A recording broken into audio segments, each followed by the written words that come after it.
اچھا کویشچن ہے یہ. کویشچن آپ کو پتا ہے سوشل میڈیا پہ آگے پیچھے کافی ڈسکس ہوتا رہتا ہے. میں آپ کو بات بتا چلوں, جب پی ٹی آئی کی جانب سے, میں پہلے یہ سب سے پہلے یہ آپ کو یہ کلیئر کروں کہ ہم کسی کے حق یا اس کے خلاف نہیں ہیں, ہم وہ بات کریں گے جو سچ ہے.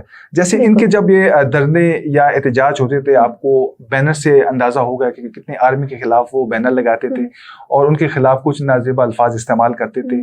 دیکھیں جب آپ کسی کا مائنڈ بناتے ہیں نا تو آٹومیٹکلی وہ اس کی طرف رخ ضرور کرتا ہے. تو یہ دیکھیں کہہ سکتے ہیں اگر وہ کہتے کہ ہمارے لوگ نہیں تھے, تو اگر وہ 10% لوگ تھے, لیکن اگر ان کے دماغ میں یا ان کا مائنڈ نہیں تھا کہ یہ ہماری جو عسکری قیادت ہے, جو ہماری فوجی جو گھروں سے نکلتے ہیں, یہ سوچ سمجھ کے نکلتے ہیں کہ ہمیں آگے قربانی دینی ہے, ہم زندہ آئیں گے یا نہیں آئیں گے. یہ وہ ہمارے محافظ ہیں جو ہمارے بارڈر پہ بیٹھ کے وہاں پہ ہمارے محافظ کرتے ہیں اور ہماری سرحدوں کی حفاظت کرتے ہیں. ہاں, اور یہاں تک کہ وہ اپنی جانوں پہ کھیل کے ہماری حفاظت کرتے ہیں. اگر ہم دیکھیں اس سے پہلے بھی سیاسی پارٹیوں نے مختلف جلاؤ پتھراؤ کیا, لیکن ایک حد تک. لیکن عسکری قیادت پر جو نقصان اس مرتبہ ہمارا ہوا ہے, میں کہتا ہوں اس سے پہلے 1947 سے اور اب تک وہ نقصان پاکستان کی تاریخ میں نہیں ہوا, کبھی نہیں ہوا. بالکل صحیح کہہ رہے ہیں. ٹھیک ہے, اچھا اب رخ کروں گی دانش کا. جی دانش بتائیے گا 9 مئی کے واقعات کو آپ کس طرح دیکھتے ہیں؟ جی آپ کے سوال کا جواب دینے سے پہلے میں سب سے پہلے تو اس کی مذمت کرتا ہوں. جو 9 مئی کو ہوا وہ کسی صورت نہیں ہونا چاہیے تھا, اور یہ قابل مذمت, ناقابل معافی اور انتہائی شرمناک ہے. اور نہ صرف اس کی مذمت کی جانی چاہیے بلکہ قانون کے مطابق اور جو آئین میں طے ہے اس کے مطابق جو ہے ایسے جو لوگ ہیں جنہوں نے یہ کیا ان کی بلکہ مرمت بھی ہونی چاہیے قانون کے مطابق. اور اس کے ساتھ ہی یہ بتاؤں کہ 9 مئی کا واقعہ جس طرح آپ سوال کر رہی تھی ثاقب صاحب سے کہ وہ سیاسی پارٹی کا نام لیا آپ نے پی ٹی آئی کے, وہ لوگ پی ٹی آئی کہتی ہے نہیں ہے, لیکن بدقسمتی کہہ لیجیے وہی بات ہے جس طرح ثاقب صاحب نے کہا کہ ہم کسی کی سائڈ نہیں لیں گے یا کسی کے خلاف سیاسی جماعت کے حوالے سے, لیکن بدقسمتی کہہ لیجیے کہ یہ لوگ تو پی ٹی آئی کے تھے. کیونکہ اگر کوئی دوسرا گروہ اس طرح کے کام کرتا ہے نا تو پھر چہرے اور شناخت اپنی چھپاتا ہے. تو آپ وہ ویڈیو آپ نے بھی دیکھی ہوں گی, سب نے دیکھی ہیں سوشل میڈیا پر, اس میں چہرے سب کے عیاں ہیں.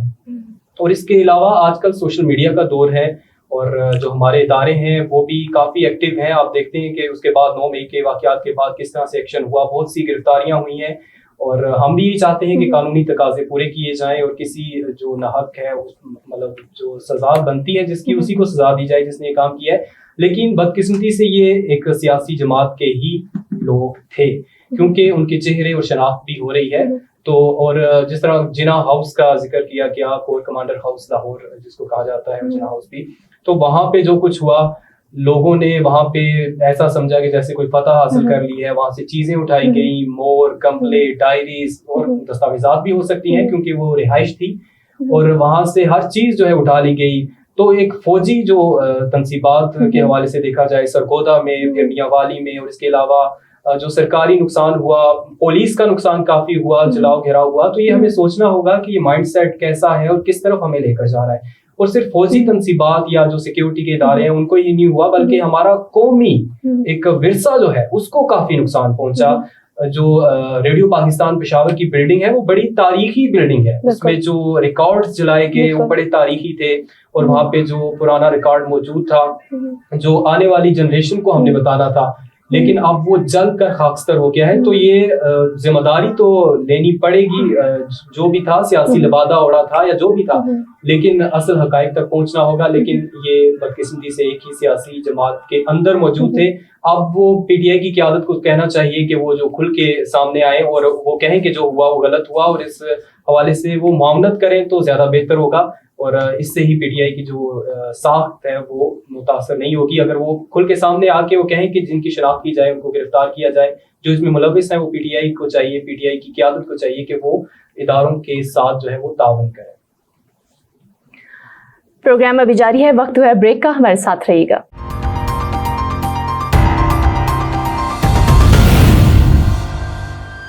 Welcome back. پروگرام کا سلسلہ آگے بڑھاتے ہیں, واپس چلتے ہیں ہم ثاقب صاحب کی طرف اور ان سے پوچھتے ہیں کہ 9, 10 اور 11 مئی کو یہ اسلام آباد میں موجود تھے. عمران صاحب کی گرفتاری سے لے کے ضمانت تک وہاں کے کیا واقعات و حالات تھے؟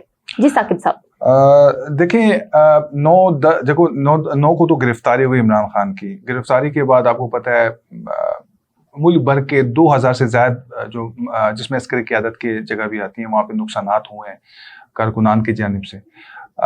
جیسے کہ میں اسلام آباد میں موجود تھا, جیسے کہ ہوا گرفتاری کے بعد آپ کے جو سری نگر ہائی وے ہے وہاں پہ جو حالات خراب ہو گئے تھے, آپ کے شہر کے اندر جینین مرکز میں, اس کے ساتھ ساتھ مختلف ایسے علاقے ہیں جہاں پہ مظاہرین کی جانب سے جلاؤ پتھراؤ کیا گیا. یہاں تک کہ اگر میں اپنی بات کروں, کیونکہ ہم ایک صحافی ہیں, ہمارا کام ہوتا ہے گھر سے باہر کام کرنا, ہم اس دن بھی میں اپنے گھر نہیں گئے. اس کی وجہ کیا تھی؟ مجھے کیونکہ کارکنان کی جانب سے وہاں پہ روکا گیا, کہتے کہ آپ گھر چلے جاؤ, حالات خراب ہیں. یہاں تک وہاں پہ حالات خراب تھے. دوسری جانب جیسے آپ کو بتاتا چلوں کہ جب مجھے سرگودا کا واقعہ میں نے سنا, کافی دکھ ہوا, کیونکہ وہاں پہ بتایا جا رہا ہے کہ جو شہداء کی یادگار کی جگہ ہے وہاں اس کو کافی نقصان پہنچایا. تو کافی افسوس ہو. اس کے ساتھ ساتھ جیسے جناح ہاؤس کی بات کی جا رہی ہے لاہور میں, کہ اس کو مکمل طور پہ جو ہے جلانے کے ساتھ ساتھ لوٹ مار کیا گیا. یہاں تک کہ جو پرندے پڑے ہوئے تھے وہاں پہ جو پنجرے میں, پنجرے کو آگ لگائی, اب پرندوں کو لوگوں نے لوٹ مار کے. اس کے ساتھ ساتھ گھروں میں موجود جو کھانے پینے کی اشیاء ان کو لوٹا گیا. دیکھیں ہر پاکستانی کا یہ نقطہ نظر نہیں ہونا چاہیے. جب بھی آپ دیکھیں احتجاج جو ہے ہر کسی کا آئینی حق ہے, لیکن جب احتجاج پرامن ہو تو اس حد تک تو بہتر ہے. لیکن اب جب احتجاج کو آپ جلاؤ پتھراؤ کی طرف جاتے ہیں, جلاؤ پتھراؤ کے ساتھ ساتھ اگر آپ نے دیکھا ہو تو ایمبولینس کا راستہ بھی روکا گیا, ایون کہ اسے بھی نظر آتش کیا گیا. بالکل ایسی ہے. دیکھیں جب بھی ایسے کوئی نقصانات ہوتے ہیں نا تو ہمارے جو پڑوسی ملک ہیں نا ان کو بھی بڑا فائدہ پہنچا ہے اس چیز سے. دیکھیں ایک واقعہ جیسے کہ شو سے پہلے دانش سے میں ڈسکس کر رہا تھا, انڈیا کے اینکر ہیں ایک جو آرمی میں رہ چکے ہیں, ان کے یہ الفاظ ہیں, بلکہ مذمت کی ہے باقاعدہ. اس کا یہ کہنا تھا کہ جو کرنل شیر خان ہے جو پاکستان کے ہیرو ہیں, جس کو نشان حیدر بھی مل چکا ہے, کہتے ہیں اس کو انڈیا نے جو ہے یہ لقب دیا ہے. تو جب وہ انڈیا والے اس طرح کہہ رہے ہیں تو ہمارے پاکستانی جتنے بھی ہیں, میں کسی کا نام نہیں لینا چاہتا, کسی پارٹی کا نام نہیں لینا چاہتا, لیکن ہمیں یہ سوچ سمجھ کے احتجاج پرامن کرنا چاہیے.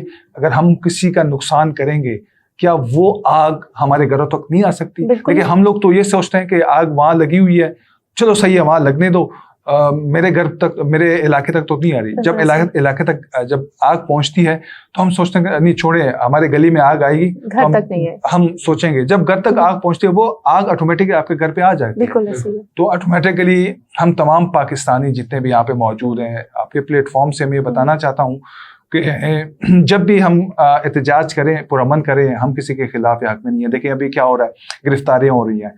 جتنے ان کے رہنما ہیں شاہ محمود قریشی, فواد چودھری اور اس کے علاوہ اسد عمر, جتنے رہنما ان کو گرفتار کیا جا رہا ہے. اور اس کے ساتھ ساتھ ہمارے جتنے بھی کارکنان کے ساتھ ساتھ آپ کو یہ بتا چلوں کہ دیکھیے بے گناہ لوگ بھی گرفتار ہو رہے ہیں, کیونکہ جانچ پڑتال کے بعد بھی جب عدالت جو فیصلہ کرے گی اس کے مطابق ہی آگے کارروائی کی جائے گی. تمام پاکستان سے یہ میری گزارش ہے, جب بھی آپ احتجاج کریں تو یہ سوچ سمجھ کے کریں کہ میں اپنے گھر پر موجود ہوں, کیونکہ ہمارا ملک ہمارا گھر ہے. بالکل. اسی کے ساتھ دانش کی طرف بڑھتی ہوں, دانش سے پوچھتی ہوں کہ دانش, معاشرے میں بڑھتی ہوئی عدم برداشت اور اس میں سیاسی جماعتوں کے لیڈروں کی کیا ذمہ داری بنتی ہے؟ جی مہوش, بہت ہی اچھا سوال ہے آپ کا. اور اس میں دیکھیں کہ عدم برداشت تو ہم نے دیکھا 9 مئی کو کس طرح سے ہوا. جو 75 سالہ ہماری تاریخ ہے اس میں ایسا نہیں ہوا. دیکھیں پاکستان نے بنا جب پاکستان, تو اس کے ساتھ ہی ہمیں جنگ کا سامنا کرنا پڑا, لٹے پٹے ہوئے تھے نہ ہمارے پاس اس طرح سے, کیونکہ جب یہ ہوا پارٹیشن تقسیم ہند تو اس دوران بھی ہمارے پاس اتنا کچھ خاص نہیں تھا. 48 کی جنگ ہوئی, اس کے بعد 65, 71, پھر کارگل کا محاذ, دہشت گردی کا سامنا. ان تمام تر صورتحال میں بھی ہمیں ایسے مطلب 9 مئی کا جو واقعات ہیں تو ایسا سامنا کرنا نہیں پڑا جو کہ ہوا. حالانکہ نہ تو یہ کوئی گرفتاریاں, تو آپ دیکھیں پاکستان کی پوری ہسٹری اگر پولیٹیکل دیکھیں تو اس میں تو گرفتاریاں ہوئی ہیں. ذوالفقار علی بھٹو ان کو گرفتار کیا گیا, ان کو تو پھانسی دی گئی. اس کے علاوہ بینظیر بھٹو ان کو بھی گرفتار ہوتی رہی. ایون نون لیگ کی بھی اگر بات کی جائے تو نواز شریف کو نااہل کیا گیا. تو یہ تو سلسلہ چلتا رہتا ہے, کچھ سیاسی کشمکش کی وجہ سے بھی ایک دوسرے پہ کرتے ہیں, اور باقی جلاؤ گھیراؤ کی سیاست ہوتی رہی ہے. یہ نہیں کہہ سکتے کہ ابھی ہی یہ پارٹی, لیکن اس میں شدت آئی ہے. کبھی فوجی تنصیبات کی طرف رخ کیا, کبھی کسی کی سوچ تک نہیں گئی. پاکستانی اور کوئی بھی جو محب وطن ہے وہ اس چیز کی جو ہے وہ مذمت کرتا ہے. جس طرح ثاقب صاحب نے ابھی کہا نا کہ ایون کہ دشمن ملک بھی کہہ رہا ہے کہ یعنی ہمیں اپنے جو شہید ہیں، جو شہداء ہیں، جن کی وجہ سے آج یہ امن جو ہے یہ برقرار ہے اور پاکستان ایک آزاد مملکت ہے اور ہم سانس لیتے ہیں، آزاد گھومتے پھرتے ہیں، تو ان کی وجہ سے یعنی دشمن بھی کہہ رہا ہے کہ اپنے فوجیوں کی جو شہداء تھے ان کی یادگاروں کو تو ان کو نقصان نہیں، بالکل جیسا کہ میں پہلے کہہ چکی ہوں کہ وہ کہتے ہیں کہ جو کام ہم نے 75 سال میں نہیں کیا، جب سے پاکستان بنا ہے اس ٹائم سے وہ کوشش کر رہے ہیں پاکستان کو برباد کرنے کی، نیست و نابود کرنے کی، وہ نہ کر سکے جو کہ ہمارے اپنے ہی لوگ کر گئے. تو اس میں سیاسی جو لیڈرز ہیں ان کی بہت بڑی ذمہ داری ہے. دیکھیں اس میں تو ہے سیاسی لیڈرز کی، اس میں ان کے کہنے، ان کے فالوورز ہیں. سب سے پہلے تو ایک دوسرے کے مینڈیٹ کا احترام کرنا چاہیے. کوئی بھی بڑی پارٹی اس وقت اگر ہم دیکھیں تو 3 بڑی پارٹیز ہیں، مسلم لیگ نون ہے، پیپلز پارٹی ہے اور پی ٹی آئی ہے. یہ تینوں بڑی پارٹیز ہیں پاکستان میں اور ان کے فالوورز کافی زیادہ ہیں. یہ 3 بڑی پارٹی ہیں. ان کے لیڈرانس کی بہت زیادہ ذمہ داری بنتی ہے، جتنے ان کے لیڈرز ہیں ان کی ذمہ داری بنتی ہے کہ وہ جو برداشت ہے وہ اپنے کارکنوں کو بتائیں اور ان کو ایک حد بتائیں، کیونکہ ان لیڈرز کو چاہیے کہ اپنے ضمیر کی بھی کوئی ریڈ لائن رکھیں اور ایک حد رکھیں اور اپنے کارکنوں کی بہتر تربیت کریں. ان کی بہت بڑی ذمہ داری بنتی ہے. ایسا نہیں ہے اگر ہم صرف فالوورز کو دیکھتے رہیں گے کہ جی اچھا یہ پاپولیرٹی میں اضافہ ہو رہا ہے، جلاؤ گھراؤ کیا جائے، تو اس طرح تو آپ ہٹلرز کو بھی پھر آپ کہیں گے کہ وہ اچھا بندہ تھا کیونکہ اس کے بھی تو فالوورز تھے اس وقت. لیکن نتیجہ کیا نکلا؟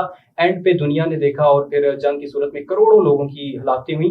تو ہمیں اس طرف نہیں جانا. ہم نے اپنے شہداء اور اپنے غازیوں کا احترام کرنا ہے، اپنی یادگاروں اور قومی جو ورثہ ہے اس کی حفاظت کرنی ہے. ابھی خبر تھی، دیکھیں کہ جو پشاور کا ریڈیو پاکستان بلڈنگ کا جو دروازہ ہے اس کو ایک بندے نے وہاں سے اکھاڑ کے وہ لے گیا اور اس کو کباڑ میں بیچا 9,000 کے عوض. تو وہ پکڑا گیا ہے، اس کی نشاندہی ہوئی ہے. تو یہ کہنے کا مقصد ہے کہ جلاؤ گھراؤ کی سیاست کو ختم ہونا چاہیے اور تمام سیاسی جتنی بھی جماعتیں ہیں ان کو سوچنا چاہیے. میں تھوڑا سے کچھ انکلوڈ کرنا چاہتا ہوں. جیسے کہ آپ کو پتہ ہے کہ یہ واقعات کے بعد جو ہے جتنے جو اس میں انوالو ہوگا، گرفتاریاں ہو چکی ہیں، رہا بھی ہوں گے، لیکن اس کے ضمیر جو ہیں وہ ان کو جھنجھوڑتے رہیں گے جب تک وہ، کیونکہ ہماری یہ عسکری قیادت یا یہ ہماری فوج جو ہے، یہ ہماری فوج ہے، اس کی عزت احترام ہم پہ لازم ہے. ٹھیک ہے. دوسری جانب آپ تھوڑی سی میں ایک بریکنگ نیوز بھی دے دوں. ابھی بھی میرے پاس آئی ہے کہ وزیر داخلہ کی جانب سے ٹیم بنا دی گئی ہے IPOF کی سوشل میڈیا پر جو عسکری قیادت یا حکومت کے خلاف کچھ اقدام کرے گی، اس کے خلاف کارروائی کی جائے گی. تو میں اپنے ناظرین کو یہ بتانا چاہتا ہوں کہ ذرا احتیاط کیجیے گا، یہ نہ ہو کہ اگلا قدم آپ کا دروازہ ہو اور پولیس آپ کے دروازے پہ ہو. بالکل. اس کے ساتھ ہی ہم اختتام کی طرف پہنچتے ہیں اور آپ کو بتاتی چلوں کہ 1947 سے لے کر اب تک جتنی بھی سیاسی جماعتیں آئی ہیں، جتنا بھی ٹائم گزرا ہے، ہر دور میں ہر سیاسی جماعت احتجاج کرتی رہی ہے، مگر 9 مئی کا احتجاج سیاہ باب کے طور پر یاد رکھا جائے گا. کیونکہ نہ صرف ملکی املاک کو نقصان پہنچایا گیا بلکہ اس کے ساتھ ساتھ ہماری عسکری قیادت کو بھی نقصان پہنچا اور وہ بھی ناقابل مذمت. اور اس کی وجہ سے تمام پاکستانیوں کے جذبات مجروح ہوئے کیونکہ ہم اپنی فوج سے بہت پیار کرتے ہیں. اس پروگرام کے توسط سے میں یہ پیغام دینا چاہتی ہوں کہ ان سیاسی لوگوں سے، ان سیاسی جماعتوں سے کہ جب بھی احتجاج کریں پرامن احتجاج کریں، کیونکہ ہمارا ملک ہمارا گھر ہے. ہمارے فوجی ہمارے محافظ ہیں جو کہ سرحدوں پر ہماری حفاظت کر رہے ہیں. ہم رات کو چین کی نیند ویسے ہی نہیں سوتے، ہم صرف ان کی وجہ سے رات کو چین کی نیند سوتے ہیں، ورنہ دشمن 24 گھنٹے ہماری طاق میں لگا ہوا ہے. ہمارے فوجی، ہمارے جوان، وہ بھی کسی ماں کا لال ہے، وہ بھی کسی بھائی کا بھائی ہے، وہ بھی کسی بہن کا بھائی ہے، وہ بھی کسی بچے کا باپ ہے. آخر میں اس شعر کے ساتھ میں اپنے پروگرام کا اختتام کرنا چاہوں گی. میں چپ تھا کہ برباد نہ ہو جائے گل، میں چپ تھا کہ برباد نہ ہو جائے گل، نادان یہ سمجھ بیٹھا کہ قوت للکار نہیں ہے. شکریہ.